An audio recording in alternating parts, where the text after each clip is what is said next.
স্থলপথে বাণিজ্যে বাংলাদেশের বিশেষ কিছু পণ্যে নিষেধাজ্ঞা জারি ভারত সরকারের। শনিবার বিজ্ঞপ্তি জারি করে কেন্দ্রের তরফে জানিয়ে দেওয়া হয়, বাংলাদেশি পোশাক, খাবার সহ একগুচ্ছ জিনিস আর স্থলবন্দর দিয়ে ভারতে প্রবেশ করবে না। কেন্দ্রের এই সিদ্ধান্তের জেরে বড়সড় ধাক্কা খাবে ভারতে বাংলাদেশের পণ্য রপ্তানি বলে মনে করা হচ্ছে। কারণ বাংলাদেশের 93% পণ্য স্থলবন্দর দিয়েই প্রবেশ করে ভারতে।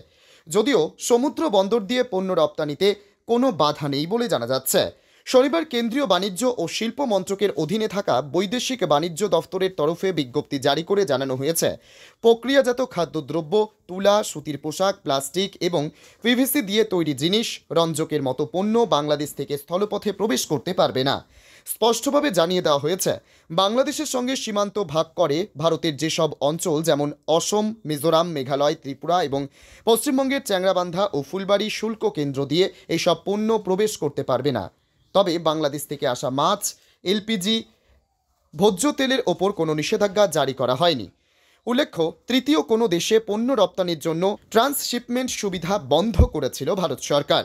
কেন্দ্রের তরফে জানানো হয়, এর ফলে ভারতের রপ্তানিকারক সংস্থাগুলি অসুবিধার মুখে পড়ছে। যদিও সেক্ষেত্রে নেপাল ও ভুটানে বাংলাদেশ পণ্য পাঠানোর ক্ষেত্রে ছাড় দেয় ভারত সরকার। এই সিদ্ধান্তের পর বাংলাদেশের তরফে ঘোষণা করা হয়, ভারত থেকে স্থলপথে সুতো আমদানি বন্ধ করছে।